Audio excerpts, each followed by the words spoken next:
चलो बोलो question number कौन सा? Question number 11। बोलो क्वेश्चन क्या? The parallel side of a trapezium. The parallel side of a Trapezium trapezium are 90 centimeter. is not parallel sides. Which are the It's non parallel side. both equal.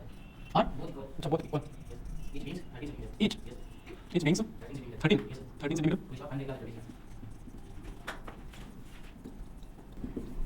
Find the area of the trapezium.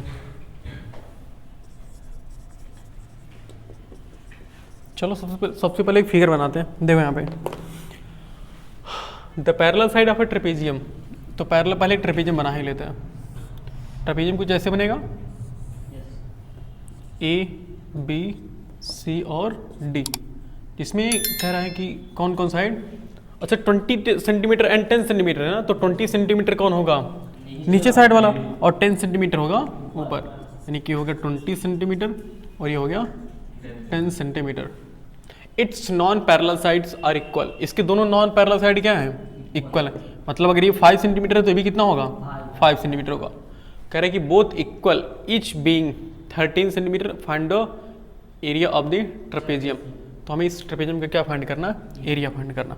मतलब अगर देखा जाए तो given में क्या दिया है, given में पहली बात ये ट्रेपेजियम दिया, यानी कि ए बी पैरेलल किसके है, A B parallel to D C, और डी सी की वैल्यू कितना दिया हुआ है 10 सेंटीमीटर, और ए बी की वैल्यू कितना दिया हुआ है 20 सेंटीमीटर। हमें क्या फाइंड करना है, हाँ area of trapezium, area of trapezium हमें फाइंड करना। ओके सॉल्व करते हैं। अच्छा एरिया ऑफ ट्रेपेजियम का फार्मूला हमने क्या पढ़ा है, half of sum of parallel side into height. तो हम हाइट चेक करेंगे ना, तो हाइट कैसे निकलेगी। अच्छा इन दोनों की लेंथ क्या आपस में इक्वल सेम है ना, तो अगर मैं कैसे परपेंडिकुलर ड्रॉ करते हैं, और एक और परपेंडिकुलर ड्रॉ कर लो, क्योंकि नॉर्मली एक से तो हाइट नहीं निकल वाली है मेरे ख्याल से। ओके और यहाँ ना कुछ हमें अजम्पशन ज़्यादा करना पड़ेगा मेरे ख्याल से लग रहा है, जैसे कि अगर ये मान लो यक्स है तो ये भी कितना होगा, क्योंकि दोनों की लेंथ क्या आपस में। अच्छा ये भी तो हमने लिखना चाहिए था ना जी गिवन में। अच्छा हाँ दिया तो है जी, ये कितना है 13 है ना, हाँ सही बात है 13 सेंटीमीटर, और ये भी कितना दिया 13 सेंटीमीटर। ओके यानी कि हम गिवन में ये भी लिख सकते हैं ना कि ए डी इक्वल टू किसकी, A D equal to B C, और दोनों किसके इक्वल है 13 सेंटीमीटर के हैं। ओके ये दोनों 13 के सेंटीमीटर के हैं। हमें इसकी हाइट फाइंड करनी है ना। अब हाइट फाइंड के लिए ना सोचो हम कितने तरीके अपनाएंगे भाई। हमारे पास इसका नाम m रख लो, इसका नाम क्या रख लो n रख लो। हमने कंस्ट्रक्शन कर रहे हैं ना, तो ये भी हमें जो चीज़ हम अपने मन से करते हैं ना उसको लिखना पड़ता है यहाँ पे। जैसे अब जब किसी कोई क्वेश्चन सॉल्व कर रहे हो और वो क्वेश्चन आसानी से सॉल्व नहीं हो रहा, उसमें हमें एक्स्ट्रा चीज़ें एक्स्ट्रा कैरिकुलम करना पड़ रहा है, कुछ ना कुछ हमें कंस्ट्रक्शन करना पड़ रहा है, तो उसके लिए हमें लिखना पड़ेगा। तो हमने यहाँ पर क्या कंस्ट्रक्शन किया, हमने DM को परपेंडिकुलर डाला है किस पर, AB पर। सिमिलरली हमने CN को परपेंडिकुलर डाला है किस पर, AB पर। तो हमने कंस्ट्रक्शन किया,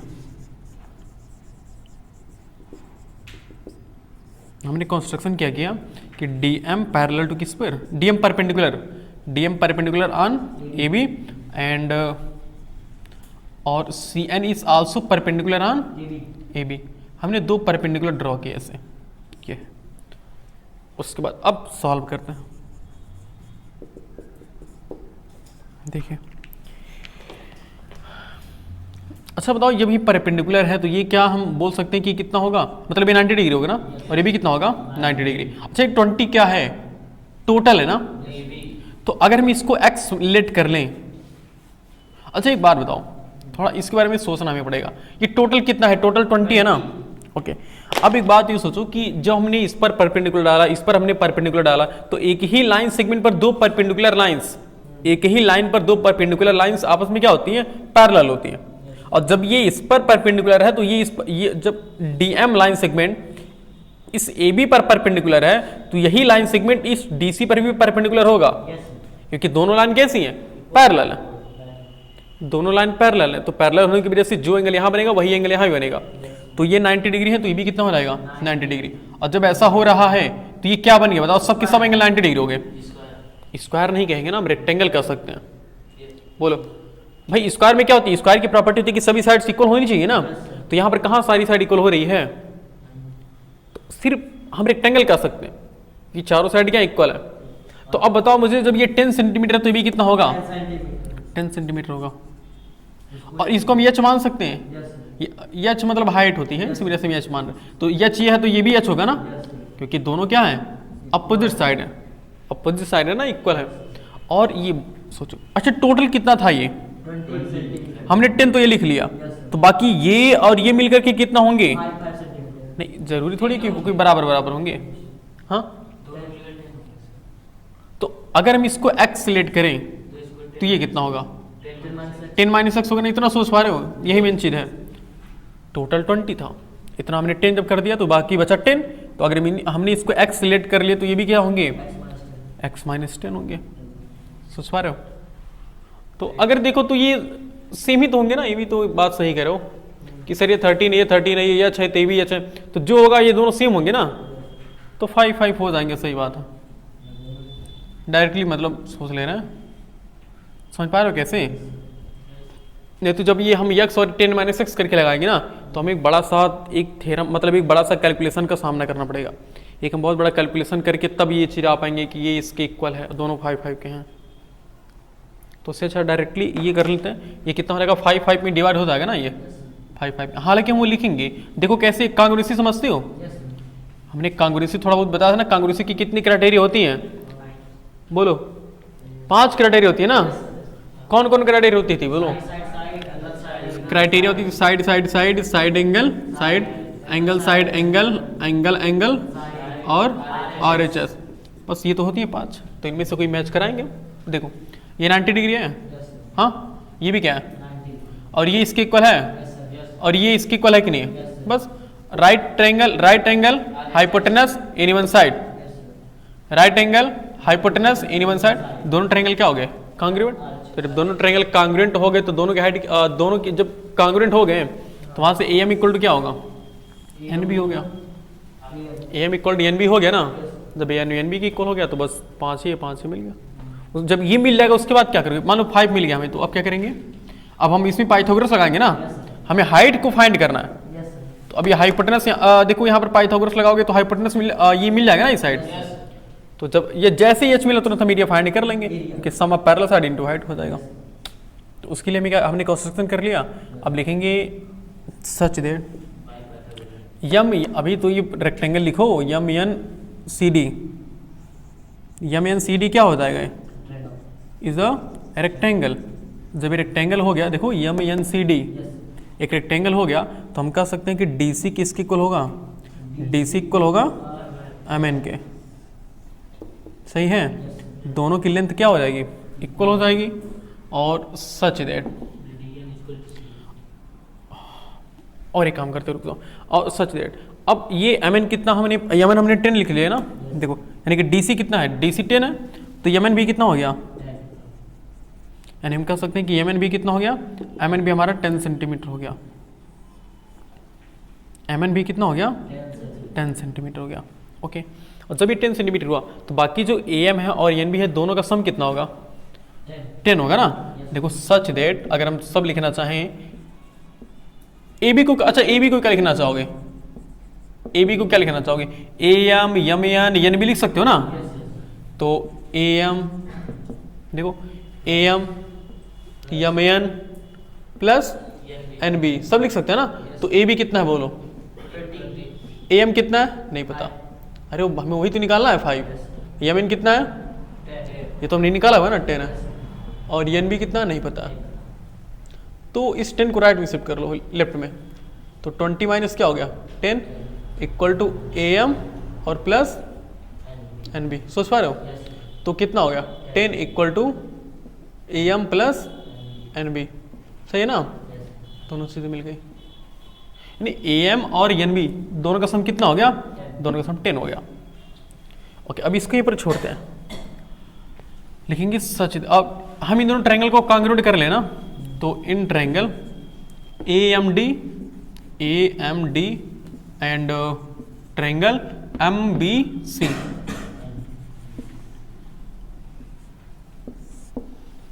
AMDNBC यन होगा ना ये, NBC। हमें दोनों को कांग्रुएंट करना है, तो हम देखते हैं क्या क्या चीज इक्वल है। तो बताओ AM किसके इक्वल, नहीं AD किसकी इक्वल है, AD इक्वल है CB के ना, और दोनों किसके इक्वल हैं 13 सेंटीमीटर के। और DM किसके इक्वल है CN के ना, DM इक्वल टू CN, और दोनों किसके इक्वल हैं, दोनों हमने ये सिलेक्ट कर लिया, ओके। और angle AM equal to angle N है ना, और दोनों किसके इक्वल हैं 90 डिग्री। तो कौन सा क्राइटेरिया लग रहा है, RHS लग रहा है ना ये, right angle hypotenuse any one side, right angle hypotenuse any one side. देखो सब इक्वल है ना इसके, तो हम कर सकते हैं बाई, अरे यार पहले RHS कांग्रुएंसी लिखोगे ना, बाई RHS क्राइटेरिया या फिर कांग्रुएंसी। हम कह सकते हैं कि दोनों ट्रायंगल क्या होंगे, कांग्रुएंट होंगे। ये वाला ट्रायंगल इस वाले ट्रायंगल के कांग्रुएंट होगा, यानी कि triangle AMD equal to triangle, देखो AMD इक्वल किसको होगा BNC। और जब ये कांग्रुएंट हो गए तो हम जानते हैं कि कांग्रुएंट ट्रायंगल के करस्पॉन्डिंग पार्ट आपस में क्या होते हैं, इक्वल होते हैं ना। कांग्रुएंट ट्रायंगल के करस्पॉन्डिंग पार्ट आपस में इक्वल होते हैं, तो उसी को हम क्या लिखते हैं CPCT लिखते हैं ना, लिखते हैं बाई CPCT, मतलब corresponding part of congruent triangle are also equal. Corresponding part of congruent triangle, ये होता। तो वहां से हमें जो जरूरत थी वो हम निकालते हैं। हमें जरूरत किस चीज की थी, हमें जरूरत AM और NB की थी ना। देखो AM और NB की, तो यहां से देखो AM किसकी इक्वल है, BN की इक्वल है ना, तो AM किसकी इक्वल आ गया, AM equal to BN, AM equal to BN आ गया। और यहाँ देखो AM और BN दोनों का, अच्छा BN मतलब NB तो है, कोई दिक्कत तो नहीं है ना, लिख लेते हैं AM इक्वल टू NB कर लो। अब दोनों का सम 10 है और दोनों इक्वल है, तो कितना कितना होंगे, so AM equal to NB equal to 5 centimetre, सही है ना। ये दोनों के दोनों कितने कितने सेंटीमीटर के हो गए, 5 सेंटीमीटर के हो गए, ओके। अब उसके बाद ये 5 हो गया। अब किसी एक ट्रायंगल में पाइथागोरस लगा लो, इन राइट ट्रायंगल किसमें ADM। देखो ADM, इस वाले ट्रायंगल में हम क्या लगाएंगे, पाइथागोरस थ्योरम लगाएंगे। देखते हैं पाइथागोरस थ्योरम से क्या मिलता है। तो अच्छा बताओ बाई पाइथागोरस थ्योरम,